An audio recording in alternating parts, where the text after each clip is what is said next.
congodialogue.com. www Congo Masolo Congo Solo là.com. Kitoko Bobby Ronaldinho le King is back. Bolandaka mingi Congo Dialogue Francine Ngembe mission www.congodialogue. Mamba Sikadi. On peut me faire tomber, mais jamais me faire stopper. Le problème est qu'elle est tombée de ne pas vouloir s'élever. Merci très chers internautes fidèles de Congo Dialogue Télévision, Balobi, Balandi tout Bolingarabiso, Congo Dialogue Télévision. Merci beaucoup à ma Francine Ngembe pour l'opportunité. Balandi tout émission au Bolingara Terra Nova avec le mot de la presse congolaise. Le lot qui était les bino, Namabele avait beaucoup. Mabele ya Papa Wemba. Papa Salama Mamnezaïka Congolais est déjà international. Nous avons un ex-couloir Madianko comme baptisé comme couloir Papa Wemba. Nebo on a binomoko. Tout ça et comme on a kermesse on a quatre qui est déjà pito et Papa Wemba. Tout ça là moi ko tamza tamusa ba bana vrai bana matonge na ba vrai bana papa ba le kito ba ya Papa Wemba ne ba loba pour na mama on événement. Sans plus tarder j'ai dit merci à mon caméraman privé réalisateur ba imam bala salanga kitoko na banda ko na po sepenanga c'est Mirakinzi babile miraculé hein le miracle de la presse congolaise donc voilà nga mot de la presse dans le bien on to boya ngwazate. Merci à l'ingénieur fils et la montage pour na ba mamo salanga ingénieur fils montage kitoko. Merci à Cordo King Trésor King, les cordons le plus expérimenté. Donc, merci beaucoup à moi, Francine Ngembe, pour l'opportunité de la chaîne Oyo Pesanga. Merci à tout le monde là-bas. Bana poto bana départ. Tout le monde comprend que dans la case couloir, malgré mou la pose à Nzambe, on a la mousse de la presse avec bâton. Dans ça la macabre ma mousse là. Donc, quand la sambu la bouée, tout le temps ça t'amuse moi micro na biso pas ndeko moro. On va se peler là-bas. Ben ndeko moro tout le temps moi là, on mira 15 euros moi déjà. Toi déjà on a 4 au moins déjà je l'en ai le roi là je l'en ai Ribert Papa ouais moi tout ça venir dans le couloir toujours dans le cadre de parcours. Je suis avec une dame qui est là qui va parler aussi des Papa Wemba. Bonjour madame. Bonjour. Est-ce que vous pouvez vous présenter votre nom? Je m'appelle Katia. Katia. Oui. Vous êtes déjà de Kinshasa ou bien vous êtes venu juste pour faire un tour? Non, je suis de Kinshasa et je suis venu avec mon équipe avec les châteaux gonflables pour les enfants. Ça c'est à vous? Oui, c'est à nous. Est-ce que tu connaissais Papa Wemba? Bien sûr. Tu l'as vu? Non, malheureusement, je ne l'ai jamais vu. Ah si, une fois, je l'ai vu. À la télé ou comme ça? En vrai, mais c'était à ma campagne. Oui, il était dans sa voiture. J'ai eu la chance de le voir, mais jamais sur scène, malheureusement. Tant que fan, j'espère que tu aimes bien la musique, non? J'adore la musique de Papa Wemba. Est-ce que tu peux me chanter même un morceau de Papa Wemba? Oh non. C'est en lingala. Bon. Tu connais même un titre de Papa Wemba? Bien sûr, il y en a beaucoup. Fulangenge, il y a... les titres je ne connais pas, mais je connais bien les chansons. Le dernier album, Maître d'école, je pense. Oui, il est très bien. J'adore cet album. Tu aimes quelle chanson? Toutes les chansons. Oui, j'aime les chansons. C'est vrai. Est-ce que tu peux même un morceau là, même un petit morceau là? Non, tout de suite là, je ne peux pas. Je sais que non, vous n'avez pas une bonne voix pour chanter, non? Très belle voix pour chanter, mais c'est le lingala qui me fait un peu défaut, désolé. Oui. Ok, comprenez que madame a le lingala laisse aller défaut, donc un mot par rapport... Oui, votre sœur? Mes deux sœurs sont là. Nous sommes de l'équipe qui a dit Fun. Nous avons mis nos châteaux ici à disposition de l'événement. Non, ça c'est gratuit ou comment? C'est payant ou gratuit? C'est payant, mais c'est un prix très démocratique pour les enfants. Ok, merci beaucoup. Vous avez aussi contribué à l'image des Papa Wemba? Oui, en quelque sorte. Merci beaucoup. Merci, comprenez que je suis ici. Je suis là, Balobi, Madame Malobi, c'est lui qui a mis ça. Je suis avec les enfants. Ok, je suis là avec les enfants. Madame... c'est vous qui êtes le propriétaire de tout de cette... Oui. Est-ce que vous pouvez tourner, qu'on puisse vous voir? Oui, bonjour. Ça c'est la chaîne Congo Dialogue de YouTube. Donc en quelque sorte, vous avez contribué dans l'événement de Papa Wemba? Exactement. On a essayé d'aider pour amuser les enfants pendant ces quelques jours. Est-ce que vous parlez aussi lingala? Parce qu'il y a d'autres personnes qui ne connaissent pas bien français. Non, pas très bien. Tu parles bien? Non, pas très bien. Ok, c'est bon. Est-ce que tu connaissais Papa Wemba? Bien sûr. Qui ne connaît pas Papa Wemba? Tu as eu la chance de la voir? Oui. Comme ça? J'ai pris une photo avec lui. Oui. Est-ce que tu as des preuves? Bon, quelque part oui, mais là je n'ai pas la preuve. Ok, comprenez que non, madame avait eu la photo avec Papa Wemba. Est-ce que tu peux me chanter quelques morceaux de Papa Wemba? Non, je ne sais pas chanter. On peut te morceaux de Papa Wemba,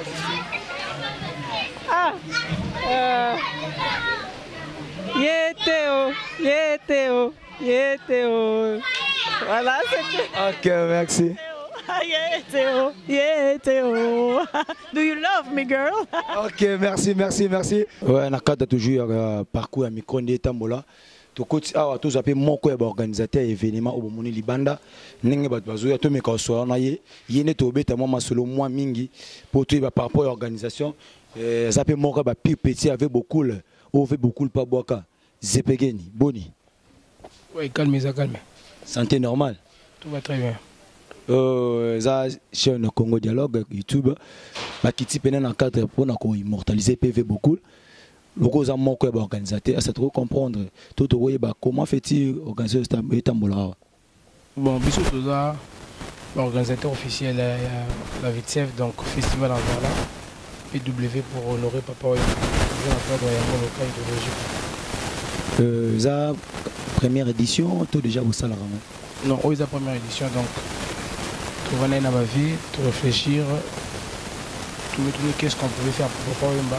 Voilà pourquoi on a pu avoir cette idée de créer ce festival pour honorer carrière Papa Wembati Evratiki.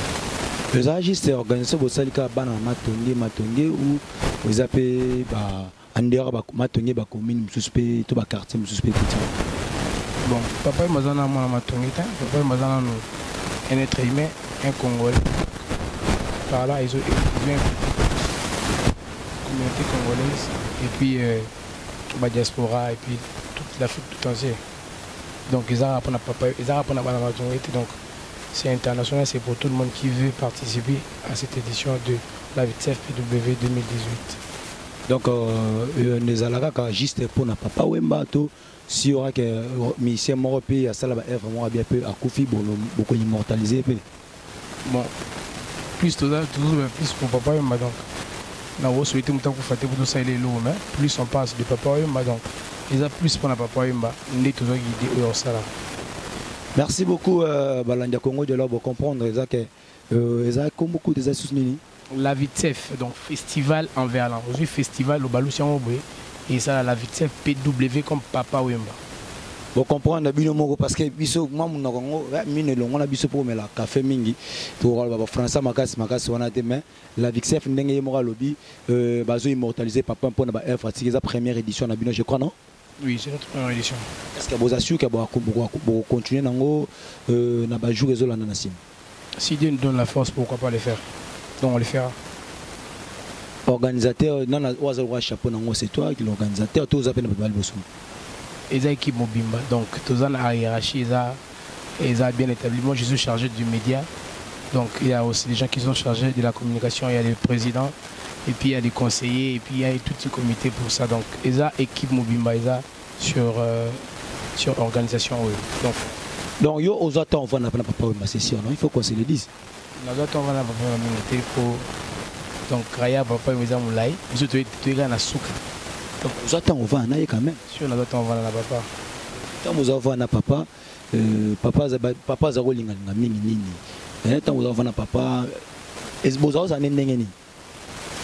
Bon, na rolo bani na vana papa ngai mokoti na vana papa na bavie, mais na profita moi ndambo.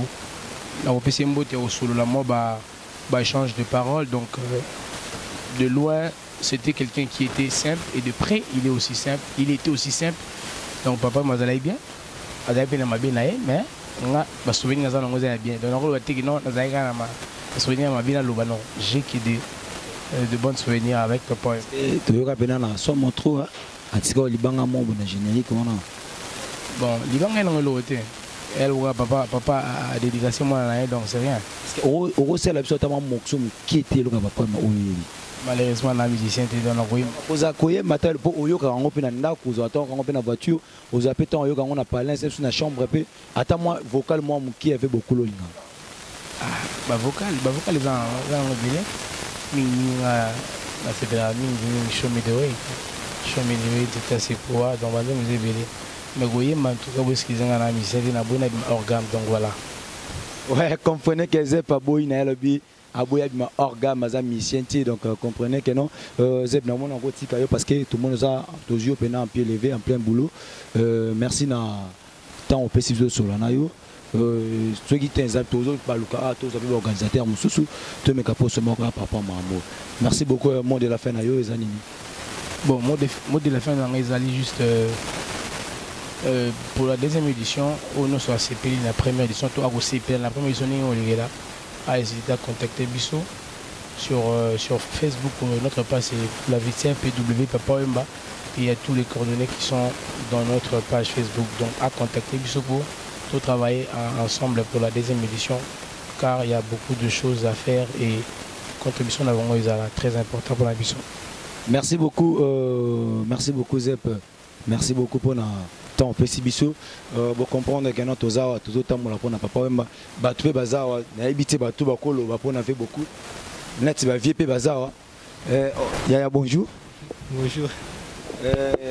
oh ezala ngo micro bokima ozokima TV makasi boye ozokima papa zolanga eza pour te ata na français to sula na biso na bo comprendre que na batu biso na TV te tozawa to moni ba bazawa bonjour.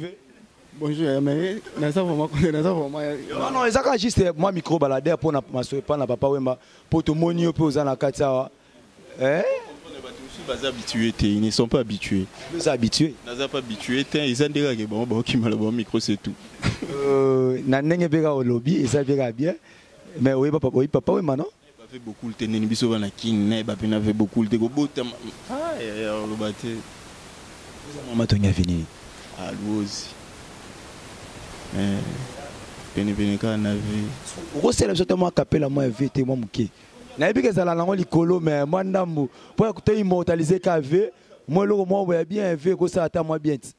Mais so tout une histoire peut-être comme mikouri là. Te me comme ya capella. C'est bon to what histoire to ya na biso. Zelan les gelo non peut boyer pour mirakinzi to beta mama solo. Tout moi ya non depuis que moi capella ça moi comme yep sanga. Papa Bon nom de l'amour, ba Oumen, ba phrase, ba Maria Valencia, ba Ezebele. Vous avez le tomate na kin, ton a Congo sur Mutakufi, azako maka malam, mataza imabe, soit kufi comme malam. Qui n'était que yo pire petit à Matongé, aux habitants soit en avait, Vebo Sané Azaï Nengeni. Bon. Par rapport à un avis né moutonnion soit à la nenge ya kozala ki bomotona c'est vraiment un père aibe ko fanda batu ya mabe lo babino pena o izaki mabe ya malamu ça bino pena to izaki malamu c'était vraiment un père azaki vraiment ouvert na moutonnion soso bimeli était un papa tala bomo là il était vraiment très cool avec tout le monde même na rolé kané là ba venu na bani nyomo na te non déjà solo là na moutonnion so bando qui pétait pas tandis que ba monsieur Ezara ata pas approcher boyo ouais qui noie moi passe mais faut beaucoup que na bando c'est que ça mututu mutumo ça ngabi fait beaucoup là mais so bimbi so net si bon on a parlé abi penati na quoi peu mon a pas so un peu quoi ngana dendo il y a logique à son ne peut aller ne il y a secteur na été oh qui mané oh batamani mais par rapport il y avait beaucoup bah qualité avait beaucoup il y a malamu déjà le parce que côté côté des fois avait beaucoup les aguinines oh yo monsieur Joseph mon fait beaucoup pena pas monter na ma défone côté pena mi non ah vous pena côté habiter là en faux ah bah des fois fait bon c'est un père bah des fois fait aguinines pas bandolo la vérité en face so c'est ninga za mela bambom ah ti bon on a évité on est lobby mais pas lobby en aussi on a bango na ebiti wana yo nem to beti ke veba no mela bat balar mais ngano na yo gali solo na tina ebité soke zaki mpanzini na ebité mais o nga ebi c'est un père penazaki ouvert na mututu il était très sympa o nga tika na ora ya moi merci beaucoup pour na temps nimoza na biso to oza chaîne Congo Dialogue YouTube donc bana poto Orlando de partout yebisa bana poto parce que pour na la vie Steph oza eye ko ça ko immortaliser papa Wemba ni habité sur posa parmi organisateur biso to landara ba master ka to za kina ba to za na muto uchu interviewer wana to za ba ka groupe ezate ke to na kati ara masolo ga ndeza là-bas Déjà bon. Après, si merci beaucoup. Comprenez que dans les mots de la presse, il y a toujours un cadre. Il y a un micro, Tozo le Baloba. Tozo le Baloba, tout le monde. Donc, pour la Vistef, côté là, c'est un membre de l'organisation. Chef, bonjour. Bonjour, bonsoir, bonjour. Est-ce que tu as comment on a? Oui, bon, on a la sécurité à chez Bango, à la place de Bozali, mettre 4 équerres. Mettre 4 équerres, tout le monde a dit pour la Vistef. C'est la vidéo qu'on a aux organisateurs, non? Tout à fait, tout à fait. Comment évoluer avec vous? Non, c'est très normal, tu évolues bien. On a toujours surtout des ans à Papa Wemba et Simbi Kitoko, Talaraka na Bouli ya Yemoko, Ngoba chez Bango. Donc, il faut soutenir l'idée à marque, on a Oyo Mouto, ya Mayele, Oyo Tobengage Mouto et Salaka. Donc, c'est bien. Tant déjà première édition Simbi Boy, on se tue au Tikana Sima et aux Alara bien affilés. Togo Mouto Azan en tête, c'est l'eau, on a bisoutonné. Oui, Azali, mais Azama occupé Azana Batouba, Mindele Moro Likolo, Bazo Solana Bango, Batouka Yaba Ar, et Azo Solana Bango Sora Kiti, Togo Lukan, beaucoup Tanaï, Bosolanaï, vous les bien. Merci beaucoup, maître. Tout le monde est maître Moussou Paza, Maurice de la presse, Makamou, Balobi, Mouta Salamara, Mouna presse, Migolo, Lingen Nango, aussi Beta Gasson à Kaboula, moi, Boito Pene, Kabana 4-4. Maître, bonjour. Bonjour, Massa. Maurice de la presse. Comment on a battu là au départ? DC10, maître Makoma, maître vrai en judo, 3e dans ceinture noire. Comprendre? Champion du Congo, champion d'Afrique. Petit à Papa Wem. Pire petit. Je vous dis que c'est là pour il faut na lo bati na suka. Il y a papa papa na ngai penda. Donc on l'air il y a air nyonso, tous ala kana ya wa. Donc nyonso père posé on dit mati. Se disait le jour ba bête quand na Papa Wemba Koufi, était que se disait pire petit à Papa Wemba. Et ça la yondeli. Ça n'est pas si, les gars, ça ne sont pas si c'est un liwa. C'est un pas si ma casse. Le jour pour jour, 2 ans, Papa Mazate, tout le monde a couloir et indi et tondi, bah, quitter partout, bah, zoé, Papa Wemba, t'as qu'à payer au petit naïe, organisation, on les gagne. Non, normal, hein. Organisateur, bah, zo qui n'est pas normal. Normal, nous sommes qui est normal. Nous sommes qui est pépélé. Et surtout, c'est que la bosse, Ngops, Ngoba, a une idéologie. Il y a aussi le festival. Et puis, que le Congo, on est mais lobby. Hier, il y a lobby. Et puis, il y a indi dans danger. Les TC10, puis petit avait beaucoup. Tous immortalisé V. Est-ce que tu as eu moi, Nicolas VT? Eh, vous, vous m'avez maintenant, mettre judo, il m'a raté. Ouais, mettre 4 équerres. Oui, on a Zalagi papa. Tous les enfants d'année. Mais il y a des logos qui sont c'est pour la mingi. Surtout, il faut mettre 4 équerres. Il y a un logo. Hein? Bilogo Vanda Loba. Zembo Nando c'est. Ozalina nona motema. Ozali kaka nesiko ebeti sakango. Liwazali. Ah, Bilogo Wana. Comprenez. Bon, on m'a dit que la saison gagnante la 4. Donc, c'est l'ambiance qui règne ici. Dans le lobby, aux abonnés, quand ça fait beaucoup le Maître 4 équerres, merci beaucoup. Nous avons aussi temps pour le micro toujours dans le monde de la fin des années. Oui, on a CP, la biso est bien. Donc, il faut toujours Pemeni, pour boyer Baramaramunengezoleka. Surtout, c'était aux obétarara na yemokolo idéologie. Goba Tchulu, donc yende kolo masolo. Donc Moutako, ça te Mouta Ben, na te Mouta Sanité pour awande place yemoko, levé immortel la bande aux fans. Place bande aux années, nabiso moko ba mettre to bande aux années. Donc à petit 4 équerres, ben na ma koto, zoma ventilateur wana yangoba, tcha yango koto ngana zoma mo pepe. Awa. Donc ezaya ko se vantete. Na petit merci tout. Na nyo so tuning ezoleka, tozo continuer kaka.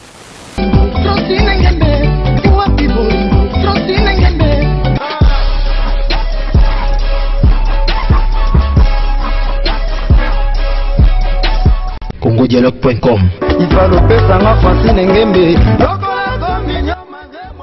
CongoDialogue.com